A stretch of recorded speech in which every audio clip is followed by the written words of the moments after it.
Introduction à la formation Rinvindaf de Montréal, 26-30 mars 2014. L'Afrique est le seul continent où il n'existe pas de fête nationale célébrée par tout le monde dans plusieurs pays le même jour. La raison est toute simple, c'est parce qu'il n'existe pas d'industriel africain capable d'inventer ce genre d'événement capable d'orienter la consommation d'une bonne partie de la population. Toutes les fêtes ici en Occident, de Noël à Pâques en passant par la Saint-Patrick en Irlande et aux États-Unis ou le Thanksgiving, appelé ici au Canada, Action de grâce, sont des fêtes promues et entretenues par les industriels de l'agroalimentaire. Même la religion est d'abord une affaire d'influence économique, de compétition entre industriels. En France, on ne mange pas le même plat à Noël ou au Nouvel An qu'ici au Canada, encore moins le même qu'en Grande-Bretagne. Ce sont les industriels alimentaires qui décident dans chaque pays ce qui sera le plat pour accompagner une fête. Lorsqu'à Pâques on va manger du chocolat, c'est bien le succès de l'industrie de la chocolaterie, puisque vous conviendrez avec moi qu'il n'y a aucune relation entre Jésus ressuscité et le chocolat. Lorsque je dépense autant de temps pour parler de religion africaine et de retour à nos racines, il ne s'agit pas que d'un problème de religion, mais surtout d'économie. Parce qu'en étant de simples suivistes des religions des autres, nous sommes aussi des suivistes de leur mode de consommation, dans lequel nous ne comptons rien et nous ne pouvons y compter. La religion est d'abord une histoire d'argent, parce que chaque religion bien ficelée fait avant tout la promotion de l'économie de ceux qui l'ont inventée, de ceux qui l'ont créée. C'est à ce titre que jamais les Arabes n'auraient inventé l'islam et y ajouté qu'il faut aller en pèlerinage à Bamako ou à N'Djamena. Car il est évident que si Dieu avait dit à Mahomet d'aller tourner autour d'un baobab à Tombouctou, il y a belle lurette que dans le Coran, Tombouctou aurait été très vite remplacé par Médine ou Sanaa. Prenons la Bible. Jésus va multiplier le pain et le vin de raisin. Vous, en tant que stratège industriel africain, vous devez vous poser la question, pourquoi Jésus n'a pas multiplié le macabo ou le manioc? Pourquoi n'a-t-il pas multiplié le vin de raffia, le vin de palme ou le jus de bissap? Ou bien, pourquoi n'a-t-il pas multiplié l'eau tout court? Jésus ne va pas multiplier l'eau, pas parce que les gens n'avaient pas soif, mais certainement parce qu'au moment d'écrire la Bible, on ne vendait pas encore l'eau minérale. La conséquence est que les prêtres et pasteurs en Afrique font de la publicité tous les dimanches des produits que l'Afrique ne produit pas. Il est évident qu'en martelant que Jésus a multiplié le pain, pour des gens qui mangent habituellement des ignames, on est en train de jouer sur leur subconscient, pour les pousser à consommer plus de pain et moins d'ignames. Le résultat au final, est que dans des pays comme le Cameroun, la République démocratique du Congo ou la Côte d'Ivoire, le premier aliment consommé du pays n'est pas un produit de l'agriculture locale, mais du pain de blé. Oui, parce que c'est à ce niveau que se situe la deuxième manipulation. La Bible dit le pain tout court. Et les Allemands ne mangent pas le même pain que les Français et ces derniers ne mangent pas le même pain que les Suédois par exemple. Chacun mangeant le pain résultant de la céréale que lui offre son agriculture. Les Africains ne savent même pas qu'il existe d'autres pains que celui à partir de la farine de blé, comme le pain de seigle par exemple. Parce qu'après avoir dit que Jésus a mangé le pain, c'est au tour de celui qui a apporté la Bible en Afrique de nous expliquer quel genre de pain est-ce, et sans surprise, si celui qui a évangélisé une région vient d'un pays qui produit et mange le pain de blé, alors, les Africains vont aussi manger le pain de blé. La propagande ne se limite pas à dire que Jésus a multiplié le pain. Les industriels européens du Moyen Âge ont trouvé les premières formes de campagne publicitaire empirique de l'époque, même si la messe est faite en pleine forêt congolaise, la communion qu'on va servir aux fidèles symbolisant le corps de Jésus, sera rigoureusement faite avec la farine de blé. C'est la même chose pour le vin. On a trouvé une autre possibilité pour faire fonctionner l'industrie viticole européenne, le sang de Jésus-Christ qui n'est rien d'autre que du vin de raisin. Indirectement, on a poussé les gens à boire du vin, celui-là même que Jésus-Christ a multiplié, bien sûr. Pourquoi boirais-je le vin de raffia?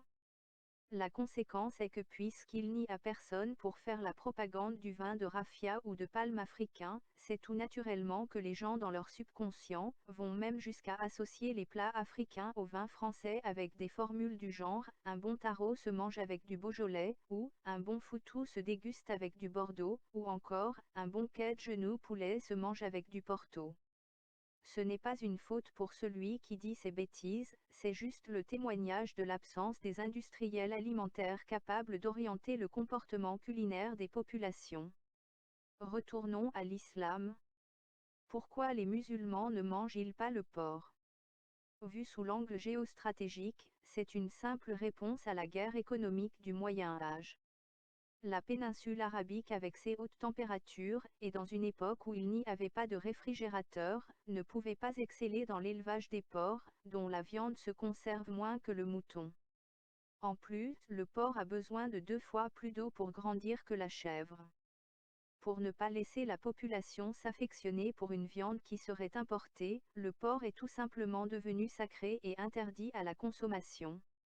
Et c'est comme cela que c'est plutôt le mouton, dont la production est maîtrisable dans un environnement où l'eau est rare, qui a été plébiscité très intelligemment par les stratèges économico-religieux arabes de l'époque. L'Africain musulman qui vit en pleine forêt togolaise où l'élevage du porc pouvait être une aubaine, va continuer à ne manger que la chèvre, tel que les industriels arabes l'avaient décidé. En le faisant, il renonce à stimuler une partie importante de l'économie.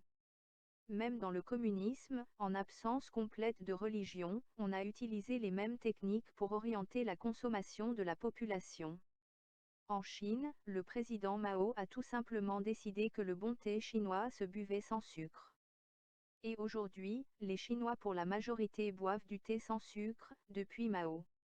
Lorsque j'ai tenté de comprendre mieux cette histoire de thé sans sucre, j'ai tout simplement découvert que la décision était dictée par des raisons économiques, industrielles. À l'époque, le déficit de la balance de paiement de la Chine avec l'étranger n'était pas dû au pétrole ou à autre chose, mais au sucre que la Chine ne produisait pas suffisamment. Et hop, Mao a mis une touche à la tradition chinoise et selon lui, les antiques Chinois buvaient leur thé sans sucre. Les gens pour respecter la tradition, se sont donc habitués et aujourd'hui, dans leur bouche, tout ne jure qu'à travers le thé sans sucre. Serons-nous capables dans l'avenir d'inventer les fêtes africaines? Le Nouvel An chinois est une fête pour honorer les ancêtres, mais avant tout, il est orienté à booster la consommation de certains produits en particulier, qui contribuent à faire tourner l'économie locale. C'est la même chose en Inde. Quand ici au Canada on mange la dinde à Noël, ce n'est pas un hasard. Cela correspond au besoin de développer une filière agro-industrielle. Et ça marche? Il n'y a qu'en Afrique que ces mêmes fêtes signifient empirer le déficit de la balance commerciale de nos pays avec nos prédateurs. Désormais, nous devons intervenir avec une bonne dose de géostratégie africaine, pour défendre et protéger nos propres intérêts économiques.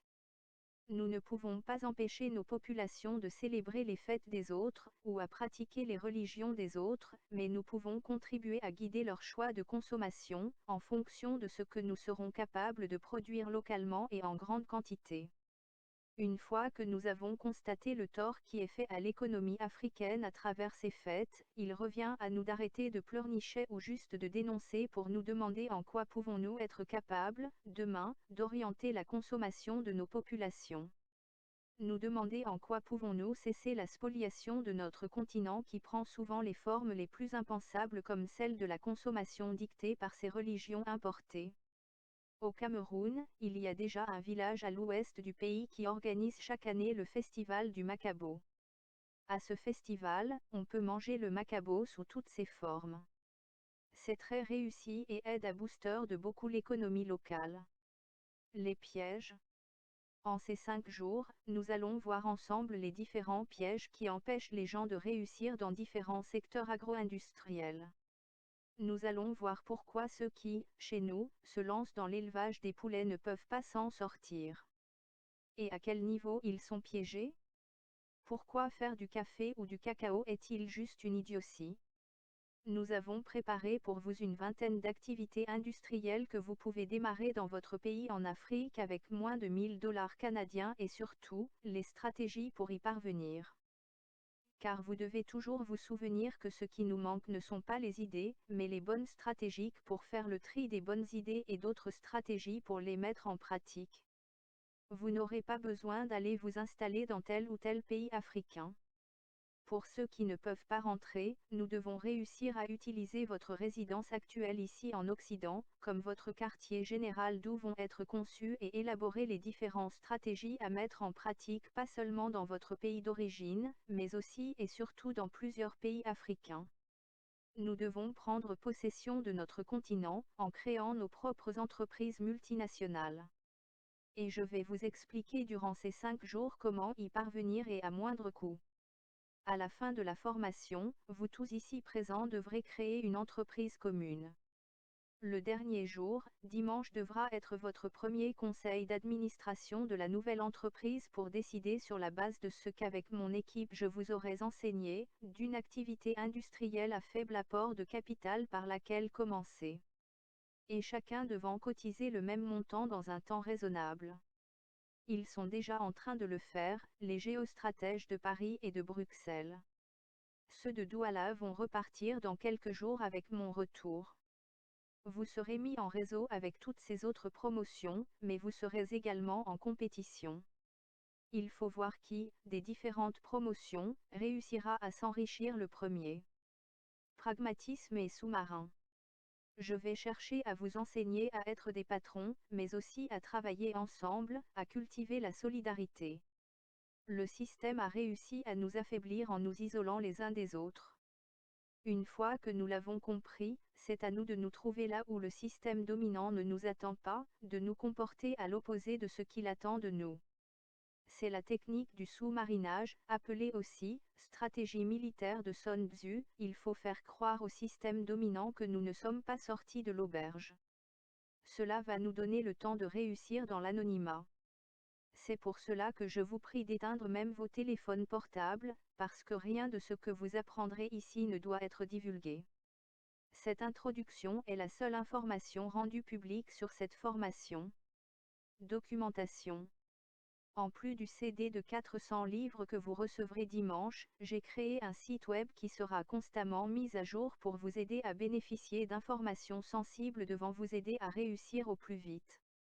Par exemple, vous y trouverez une série des outils de production et machines à faible prix et les adresses de leurs fournisseurs, afin que vous ne soyez plus obligé de tourner en rond. Vous y trouverez ainsi les fameux tracteurs à 200 $, avec les noms et adresses des fabricants en Chine. Je ne peux pas vous communiquer à l'instant le site en question, parce que je ne l'ai pas encore sécurisé. Il faudra que nous puissions bénéficier de l'expertise de quelques informaticiens parmi nous pour faire que l'accès au site soit conditionné à la possession d'un mot de passe. Mais surtout qu'ils ne subissent pas les mêmes attaques informatiques que mon blog a en séjour depuis la publication de la leçon 71 sur la Crimée. Beaucoup de vous viennent des États-Unis, un pays où le crédit est roi. Notre stratégie consiste à réussir nos projets sans crédit. Lorsque vous allez demander du crédit à la banque, vous êtes obligé de sortir tous les détails de votre projet. C'est un comportement des plus naïfs. Comment pouvez-vous livrer à un concurrent potentiel tous les secrets de votre projet avant même de démarrer? Nous verrons les prochains jours comment vous passez des crédits bancaires. Comment démarrer sans emprunter de l'argent à la banque, même quand vous n'en avez pas ou très peu.